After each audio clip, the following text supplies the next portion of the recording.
بسم اللہ الرحمن الرحیم۔ السلام علیکم ورحمۃ اللہ وبرکاتہ۔ موجودہ صورتحال میں اللہ تعالیٰ کی آزمائش اپنے بندوں پر ہے۔ رسول اللہ صلی اللہ علیہ وسلم کی ایک حدیث ہے کہ جب امت میں بے حیائی عام ہو جائے تو اللہ تعالیٰ ان میں ایسی بیماریوں کو پیدا کر دیتے ہیں جو بیماریاں ان کے آباء و اجداد میں نہیں ہوتی۔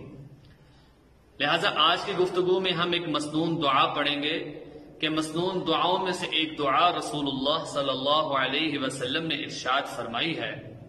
وہ دعا کیا ہے؟ عن انس رضی اللہ تعالی عنہ ان رسول اللہ صلی اللہ علیہ وسلم کان یقول اللہم انی اعوذ بک من البرص والجزام والجنون ومن سیء الاسقام،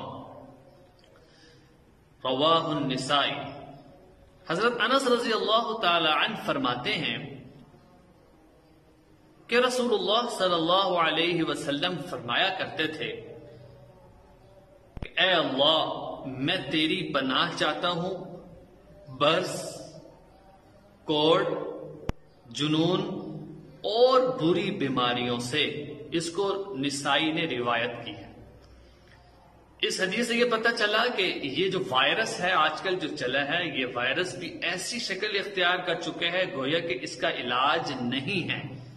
رسول اللہ صلی اللہ علیہ وسلم کے زمانے میں جو بیماری سب سے زیادہ عام تھی وہ کوڑ کی بیماری تھی، اور کوڑ کی بیماریاں یہ ہوتا ہے کہ ہاتھ کی اور پاؤں کی انگلیاں گل جاتی ہیں، اور یہ اس وقت کی لا علاج بیماری شمار ہوتی تھی۔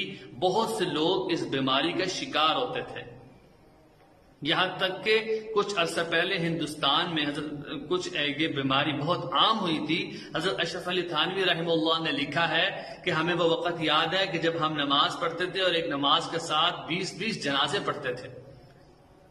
تو یہ رسول اللہ صلی اللہ علیہ وسلم کے زمانے میں کچھ ایسی وبائیں اور ایسی بیماریاں تھیں۔